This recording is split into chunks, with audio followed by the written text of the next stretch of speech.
Facundo, ¿cómo estás? Muy buenas tardes. Alicia Rivas, Miguel Riquelme, te saludamos.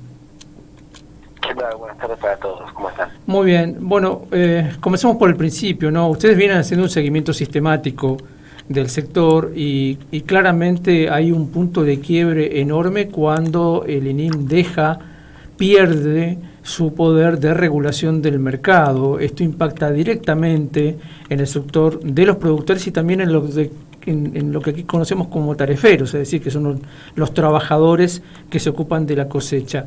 ¿Qué números están viendo ustedes ahora en este reporte que se ha publicado? Bueno, quizás el número más impactante es el de la caída del consumo a nivel nacional de yerba mate, ¿no? Que cae un 8,8% en lo que va del año, ¿no? Y sobre todo también lo que se destaca del informe, que los invito a leer ahí el informe en el Centro CEPA, y lo googlean y está, es que cómo el gobierno de Milei permite la oligopolización del mercado yerbatero, más aún, ¿no? Concentrar las grandes cadenas productivas en pocas empresas. Y eso evidentemente le baja el precio de regulación que tenían los parceros, que tenían las personas que producían en pequeñas hectáreas la yerba, y no reduce evidentemente el precio final que pagan los consumidores, sino que es un proceso de monopolización del mercado que termina por pagar mucho menos al productor y cobrar mucho más caro al consumidor. Es decir, hay un gap de precios que alguien se queda, y evidentemente son las compañías cartelizadas. Esto es evidente cuando el gobierno vino a esto, digamos, cuando Milei todo el tiempo está diciendo que los grandes empresarios son los verdaderos héroes de la historia, que el capitalismo funciona a partir de la monopolización, ¿no es cierto? Cuando venera a Elon Musk, cuando venera a Galperín, cuando venera a todos aquellos empresarios que tienen cuotas del mercado gigantes. Bueno, lo que está diciendo es esto: vos sos rico, tenés un monopolio y te lo ganaste, y el Estado no va a hacer nada para asegurar la libre competencia, algo que un liberal común estaría completamente en contra, porque recordemos que los liberales están pugnando siempre porque haya muchos consumidores y muchos oferentes de productos, muchos productores, digamos, valga la redundancia, para que el precio pueda competir en un mercado libre. Acá en Argentina no, y con esta disolución del Consejo Yerbatero, lo que el gobierno hace es concentrar más la propiedad, la producción, y sobre todo elevar o dejar el precio elevado de los precios, para que unos pocos ganen en detrimento de las mayorías. Es algo que estamos viendo de hace un largo rato, ¿no? En el gobierno de que arrancó se está esforzando mucho porque esta situación se profundice. Hablamos nosotros aquí desde esta radio con productores yerbateros hace algunos días, y el panorama que pintaban era desolador, ¿no? Pues estamos hablando de productores de pocas hectáreas. En Misiones la característica es que el productor tiene entre 5 y 25 hectáreas, y si no tiene precio, no tiene ingresos directamente. Y los costos de producción se han elevado también. Es decir, el combo puede hacer que también se incremente muy violentamente el proceso de tenencia de la tierra en pocas manos, ¿no? Porque el que no puede sostener va a vender. Exactamente, vender su tierra, y hay otro proceso a la vez y a la par que es completamente nocivo, sobre todo para las provincias yerbateras como Misiones, ¿no? O Corrientes, porque el gobierno ha derogado la ley que obligaba a las empresas yerbateras a envasar y a producir todo el valor agregado de la yerba en esas jurisdicciones, sino que ahora pueden hacerse en cualquier otro punto del país.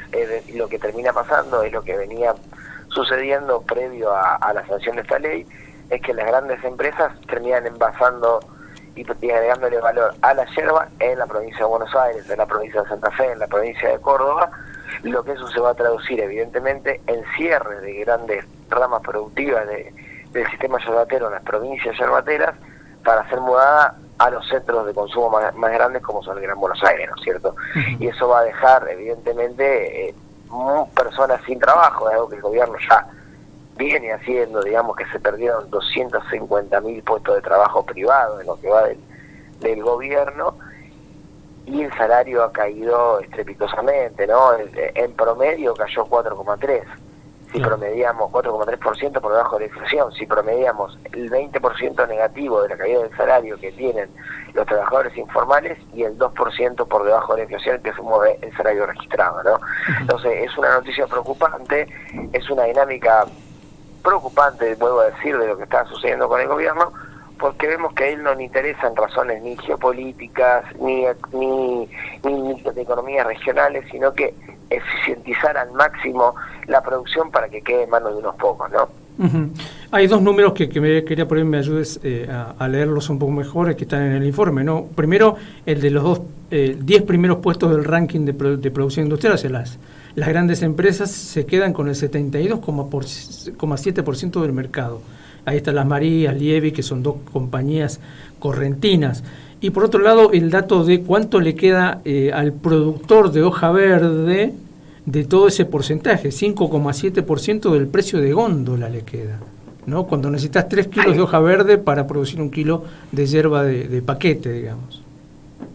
Bueno, y ahí se da esa dinámica que vos decías, se vuelve insostenible la producción para los pequeños trabajadores de la tierra, para aquellos que tienen 10, 15, 20 hectáreas, 30 hectáreas, se vuelve realmente insostenible, sobre todo por el atraso del tipo de cambio, la no devaluación que genera que los costos que tienen que importar los productores o que derivan de la importación para producir, también se encarecen y el precio final se mantiene, por lo menos el que las grandes empresas le pagan al productor, estancado, por no decir a la baja. Uh-huh. Mientras tanto el precio de la yerba final crece.